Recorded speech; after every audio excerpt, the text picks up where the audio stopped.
again, that's what she said. They would come back to collect women and to collect women, money, cows. And so they would go to the forest, rape the woman, kill the woman if necessary, rape them by inserting weapons in their vagina, things like that. Yeah, so that's what she said. Why would they do that? Because that's what rape with extreme violence is. It's really like destroying the genital appareil. How to say that? The genitals. Why? Like, what's the point? What did it You destroy a village like this. You destroy communities. You can really continue to have control over them.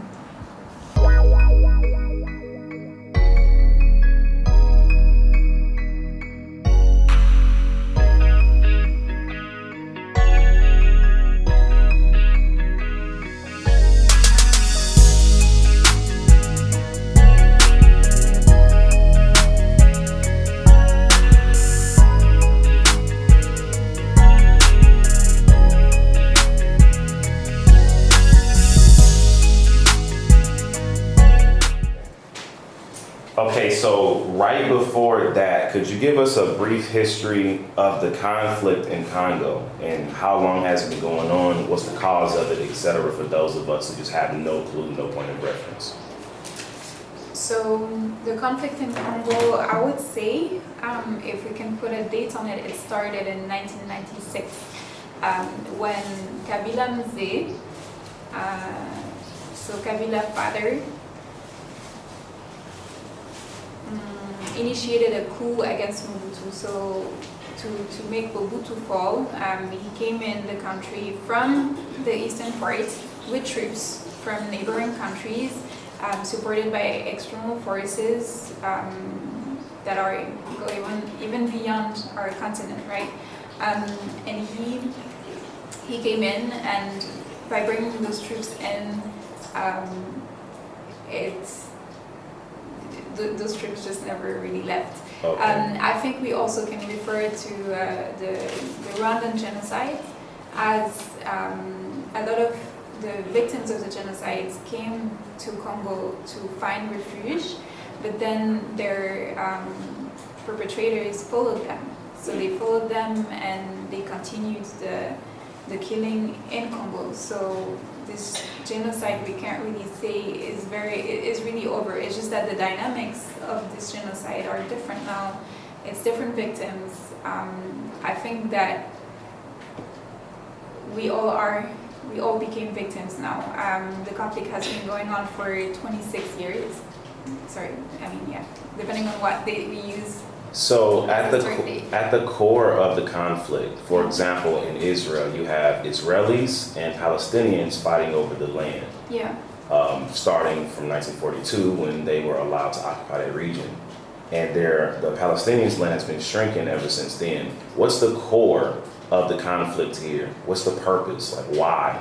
Okay, so what we can say is that the conflict is maintained and funded by the fact that we do have that much resources in the eastern part of our country.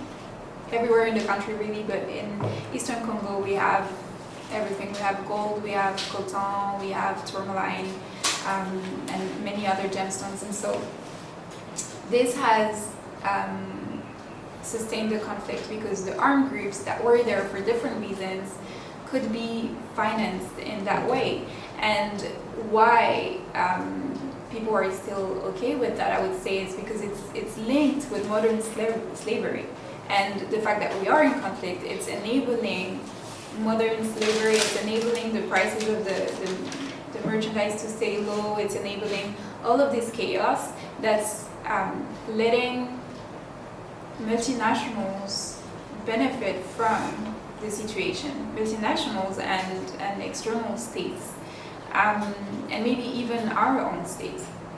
But I would say that it's a very complex conflict because there are also now, for example, tribalistic aspects to it, and it already has its own history. So it's just hard to get out of it because.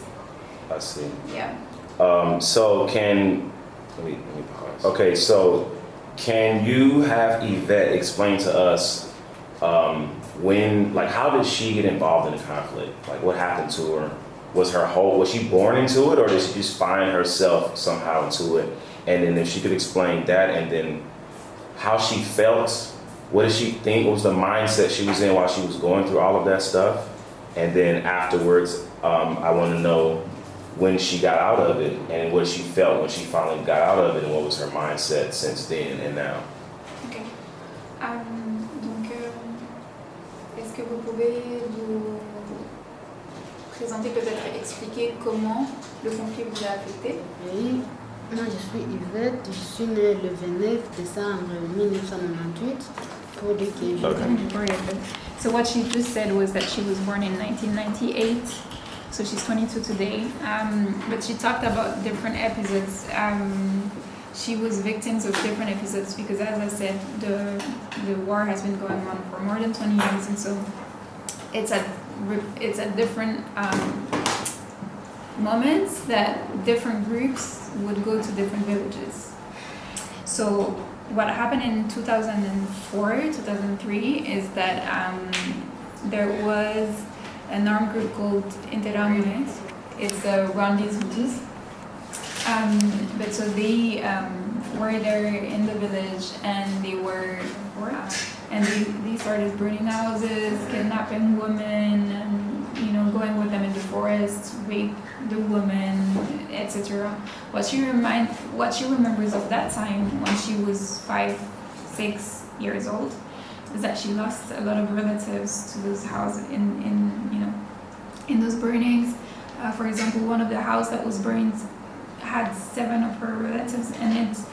And what she remembers is that there was a lot of insecurity, and so they would live in the bush. So they would go to the bush so that they wouldn't, fear to be in the house and get stolen, or for the houses to get burnt while they were in it.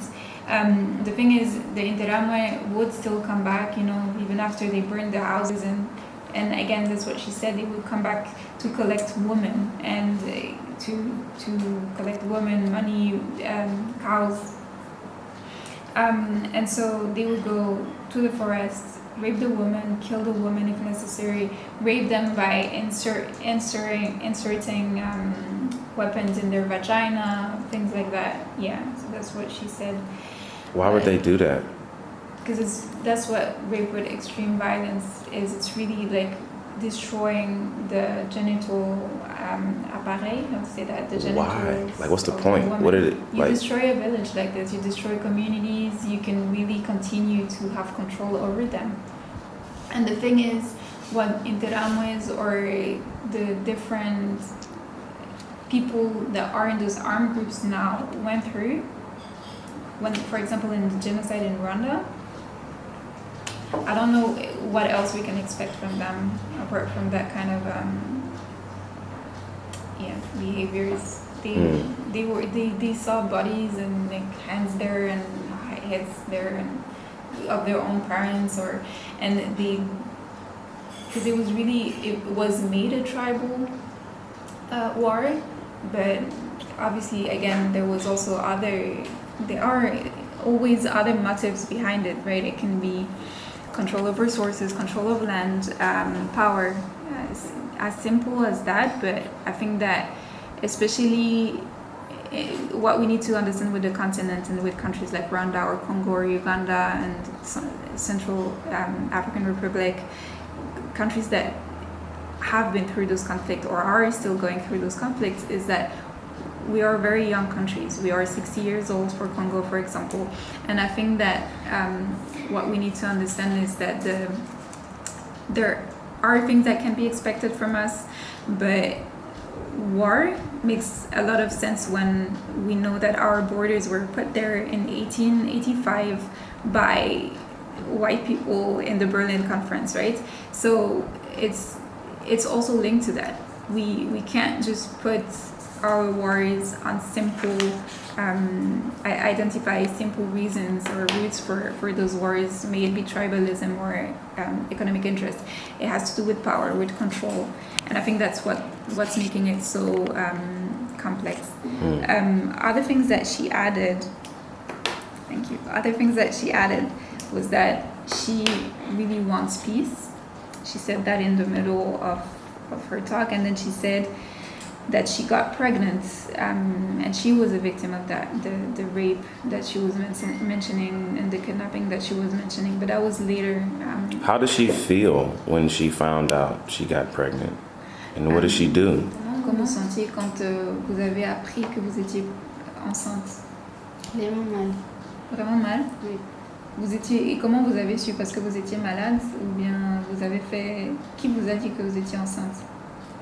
Non, je suis une femme, je devrais toujours savoir que je suis enceinte. Donc vous avez ressenti ça? Oui. She said that she found it out by herself, and like she had the symptoms and she felt really bad. And I don't want to put words in her mouth, but that's what she said. And then she explained that she lost her daughter when she gave birth. She didn't say that, maybe she should say it, but she gave birth and her daughter died a few days as a newborn baby. And she said that after that she felt like a failure, and it was really hard for her to accept that she lost her daughter. She felt like she wasn't important, and so that's when she started having psychological issues, and that's when someone referred her to Panzi. That's when she arrived and started benefiting from psychosocial care and things like dance therapy, and those are programs that we have at Panzi.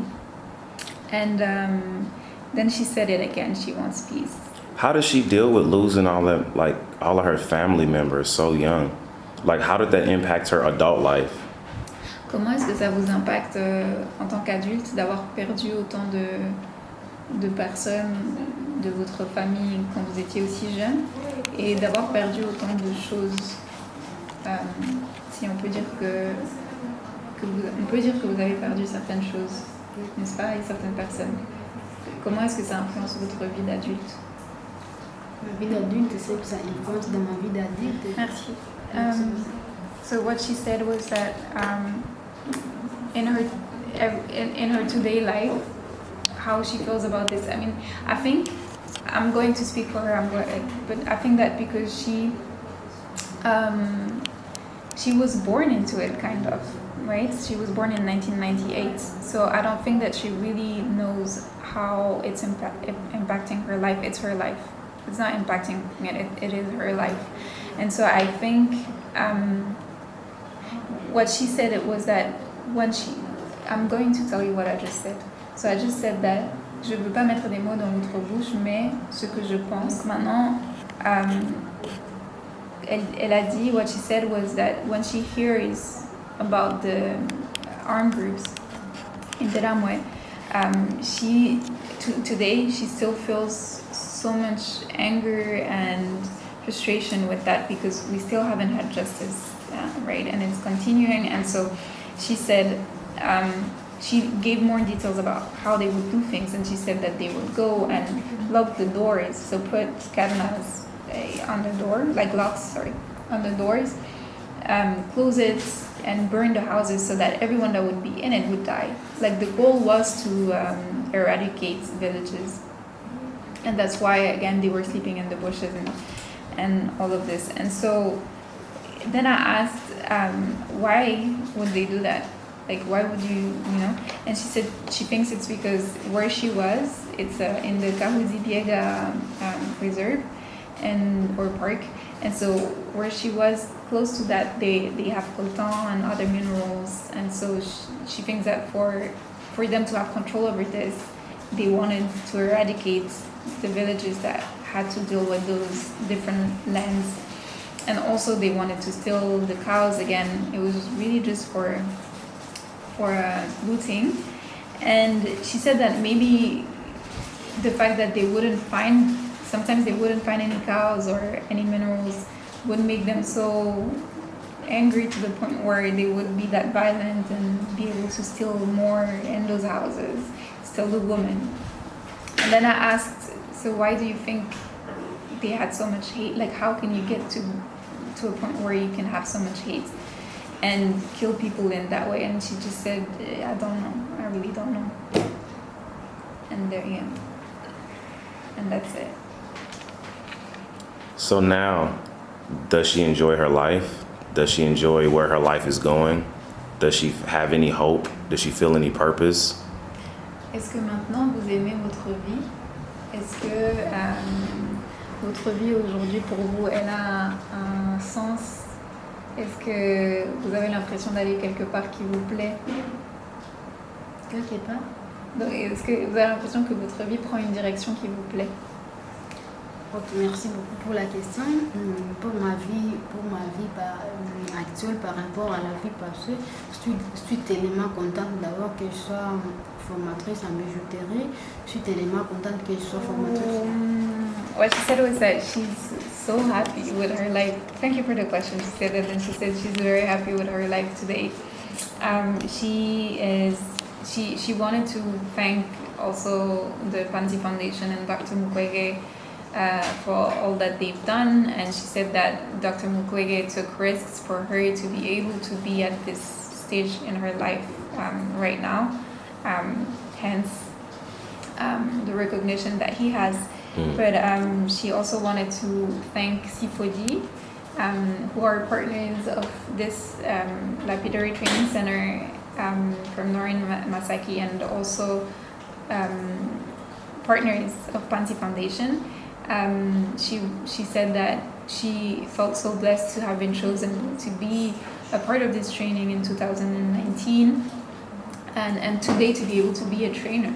It's for her, she now knows where she's coming from, she knows where she is now, and she knows where she's going, and to compare all of this for her is just giving her so much vision, and she doesn't think that she will have to go through anything that would cost her more than what she has already what she has already went through. Sorry.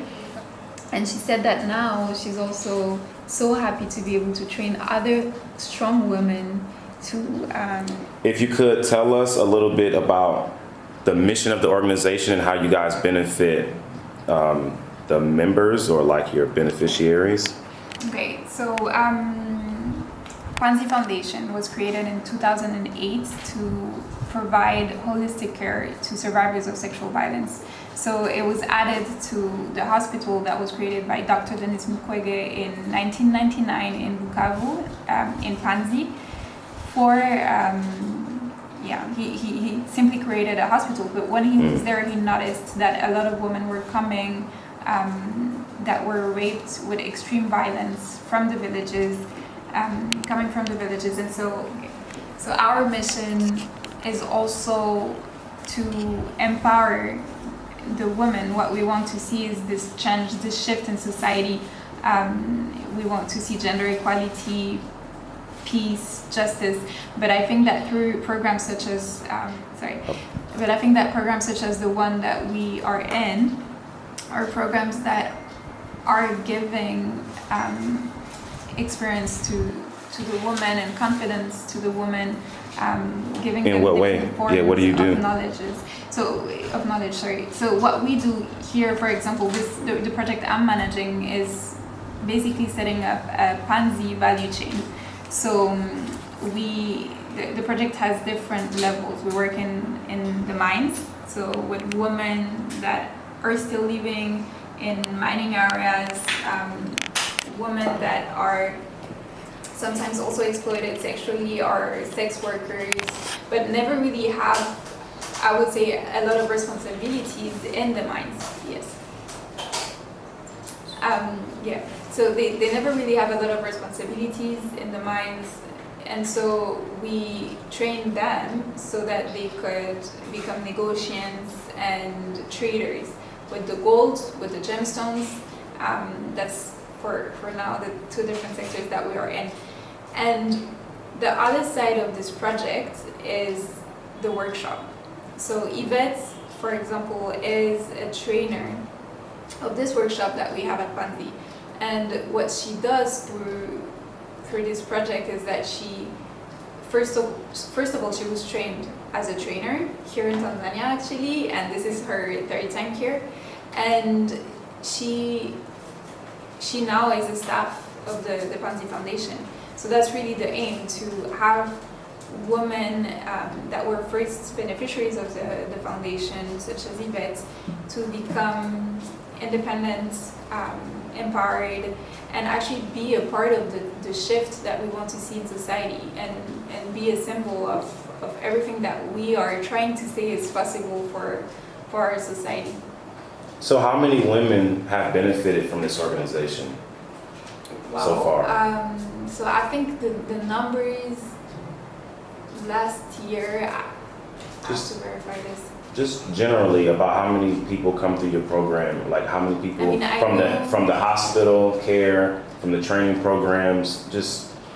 I mean, I know that, but that's when it comes to rape. So I know that, for example, so we have a pavilion. So that's a house that we have at the hospital where we receive women that come because they were raped, and they were victims of rape in this context, right, in the conflict context.